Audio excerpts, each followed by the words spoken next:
Is your iPhone lagging after updating to iOS 26? Here's how to fix it. Step 1. Check low power mode. First, open the Settings app on your device. At the bottom, tap on Battery. Now, scroll down and click on Power mode. Here you can see Low Power mode. Toggle it off.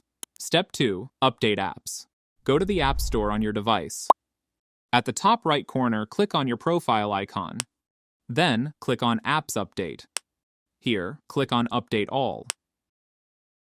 After updating, open any app and check if the app is lagging or not. If the app is still lagging, Step 3. Turn off Background App Refresh. For this, open the Settings app on your device.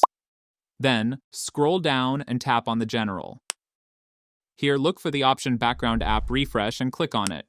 At the top, click on Background App Refresh. Now select the Off option.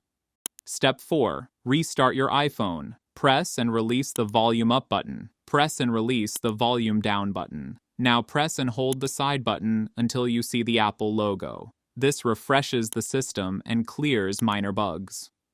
After restarting, open any app and check if the app is lagging or not. If it is still lagging. Step 5. Free up storage space. Go to the Settings app on your device. Then, scroll down and tap on General. Click on iPhone Storage. If it's almost full, try deleting large apps, or enable Offload Unused Apps. Step 6. Reset all settings. For this, open the Settings app on your device. Then, scroll down and tap on General. Here, scroll to the bottom, and click on Transfer or Reset iPhone. Tap on Reset. A menu will pop up. Tap on Reset All Settings. This will not erase your personal data, but it will reset all your device's settings. This may fix the issue. And that's it.